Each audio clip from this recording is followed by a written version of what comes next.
Hello दोस्तों, स्वागत है आपका एक बार फिर से आपके अपने चैनल कॉमिक्स टॉक विद विजय में। मैं हूं आपका दोस्त विजय कुमार और हम यहां करते हैं कॉमिक्स से रिलेटेड ढेर सारी बातें।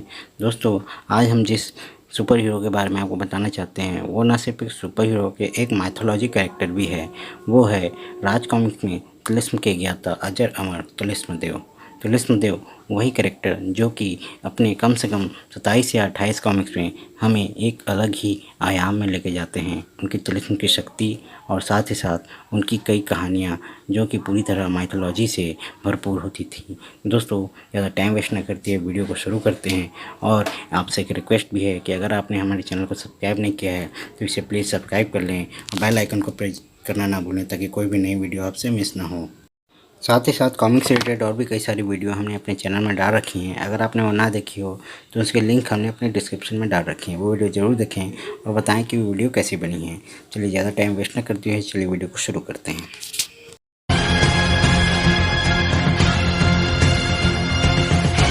दोस्तों, तिलिस्म देव की पहली झलक हमें मिली 1990 में प्रकाशित हुई इशू नंबर 253 तिलिस्म देव कॉमिक्स में। इसमें कहानी की शुरुआत होती है सातुल्य नगरी के राजा सातुल्य देव से, जो कि संतान प्राप्ति के लिए भगवान विष्णु की तपस्या कर रहे होते हैं। भगवान विष्णु उनकी घोर तपस्या से प्रसन्न होकर प्रकट होते हैं और सातुल्य देव को 2 संतान प्राप्ति का वरदान देते हैं, एक पुत्र और एक पुत्री।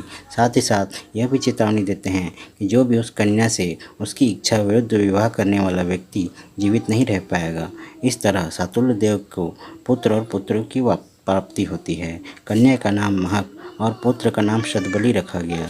राजकुमारी महक समय के साथ साथ बड़ी होती गई और साथ ही उसके सौंदर्य की चर्चा सुदूर प्रांत के राजा महाराजाओं और राजकुमारों के बीच होने लगी। दूसरी तरफ बताया जाता है कि नागलोक का राजा नागदेव अपनी शक्ति के मद में चूर भोग विलास में डूब रहा होता है। अपनी सुंदर 7 पत्नियों की वह संसार की सबसे सुंदर नारियों के रूप में मानता है। विचरण करते हुए देवर्षि नारद को नागदेव का यह स्वर सुनाई देता है और वह नागदेव का यह घमंड तोड़ने नागलोक पर प्रकट होते हैं। वह नागदेव को राजकुमारी महक की सुंदरता और उसके स्वयंवर के बारे में बताते हैं। जिज्ञासावश नागदेव सातुल्य नगरी पहुंचता है, जहां राजकुमारी महक का स्वयंवर चल रहा होता है। राजकुमारी महक को देखते हुए वह मंत्रमुग्ध हो जाता है और वह निश्चय करता है कि वह राजकुमारी महक को अपनी 8वीं रानी बनाएगा। भरी सभा के बीच में वह राजकुमारी महक को वहां से उठाकर ले जाता है। राजकुमार शतबली को जब यह सूचना मिलती है, वह आग बबूला होकर नागदेव की तलाश शुरू करता है। उसी समय नागदेव महक को नागलोक लेकर आता है। राजा शातुल्य की तरह देवर्षि नारद भी नागदेव को सचेत करते हैं कि महक की इच्छा विरुद्ध विवाह से व्यक्ति की मृत्यु होगी। राजकुमार शतबली नागलोक के द्वार पर खड़े होकर नागदेव को ललकारता है। नागदेव अपने सेनापति कुफ्रदूत को भेजता है, जिससे वह पूरी सेना का परास्त करके शतबली को बेहोश करके नागदेव के सामने ले आता है। अब नागदेव राजकुमारी महक से यह कहता है कि अगर वह उससे विवाह नहीं करेगी तो राजकुमार शतबली को जीवित नहीं देख पाएगी, परंतु विवाह से पूर्व ही शेषनाग स्वयं उसे रोकने पहुंचते हैं। सेनापति कुफ्रदूत को मृत्यु देकर शेषनाग नागदेव से टकराते हैं, परंतु नागदेव के शक्तिशाली प्रहारों से वह भी पराजित हो जाते हैं। इसके बाद भगवान विष्णु माता लक्ष्मी के साथ स्वयं प्रकट होते हैं। चूँकि नागदेव को ब्रह्मा जी के आशीर्वाद स्वरूप अमरता प्राप्त थी, इस पर भगवान विष्णु नागदेव को नागलोक से निष्कासित कर धरती लोक में रहने का श्राप देते हैं। क्षण भर में नागदेव धरती लोक में पहुंच जाता है।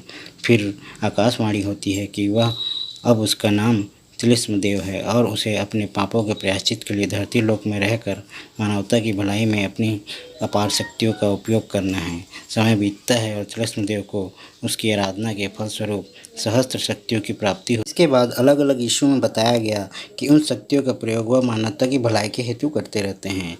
जून 1994 में general issue number 526 Chandrakali Mundmala comics Tilism Dev की उस समय आखिरी कॉमिक्स थी। इसके बाद तिलिस्म देव की कॉमिक्स लंबे समय तक प्रकाशित होनी बंद हो गई। उसके बाद अक्टूबर 2007 में काल सीरीज शुरू हुई, जो कि कई पाठकों को पसंद नहीं आई और साथ ही साथ मुझे भी।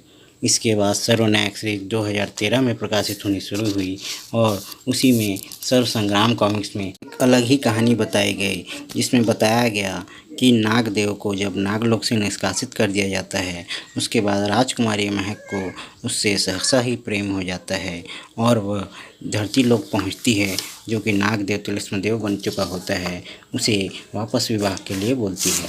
लेकिन नागदेव चूँकि तिलिस्मदेव बन चुका होता है और वह नागलोक वापस जा भी नहीं सकता और वह धरती लोक पर ही मानवता की भलाई के हेतु अपनी सारी शक्तियों का प्रयोग करता है और कहता है कि अब गृहस्थ जीवन उसके काम की नहीं रह गई है। इस तरह वह राजकुमारी महक को छोड़कर अपनी आराधना के लिए आगे बढ़ चुका होता है। यहीं पर राजकुमारी महक को शक्ति के अल्टर ईगो यानी चंदा का पूर्व जन्म बताया गया और इसमें आगे तिलिस्मदेव को शक्ति से पराजित होते हुए दिखाया गया और उसे एक अन्य ही जगह भेजता हुआ दिखाया गया। यानी कि सर्व संग्राम कॉमिक्स के बाद भी तिलिस्मदेव की और भी स्टोरी सर्वनायक सीरीज में बताई जाएगी। जैसा कि आपने देखा तिलिस्मदेव की कॉमिक्सें पूरी माइथोलॉजी से भरपूर होती थी। तिलिस्म के ज्ञाता और अजर अमर तिलिस्मदेव की कई सारी कहानियाँ ऐसी होती थी जो पाठकों को बहुत पसंद आती थी, लेकिन बीच में ही उसे रोकना कई लोगों के समझ के बाहर थी। आज भी जब तिलिस्मदेव की कॉमिक्स सर्वनायक सीरीज में दिखाई गई तो उसमें एक स्टोरी के साथ एक अलग ही ट्विस्ट डाला गया जो कि कई लोगों को पसंद भी आएगा और साथ ही साथ तिलिस्मदेव की शक्ति का एक अलग आयाम सर्वनायक सीरीज में बताया गया जब उसे महादेव का त्रिशूल प्राप्त हुआ। इससे तीनों लोकों में हाहाकार मच गया जब शक्ति और तिलिस्मदेव का टकराव हुआ। तो इसमें इम्पोर्टेंस बताई गई तिलिस्मदेव की शक्ति के बारे में अलग अलग इशू में बताया गया। साथ ही साथ ये देखने वाली बात है कि तिलिस्मदेव ना तो किसी कैरेक्टर से इंस्पायर है और ना ही किसी कैरेक्टर की कॉपी है। वह एक 100% ओरिजिनल राज कॉमिक्स की रचना है। छोटी सी वीडियो तिलिस्मदेव के बारे में। आई होप आपको ये वीडियो पसंद आया होगा। अगर आपको ये वीडियो जैसे भी पसंद आता है तो इसे लाइक ज़रूर करें और इसे अपने दोस्तों के साथ शेयर करें ताकि उन्हें भी ये जानकारी मिल सके।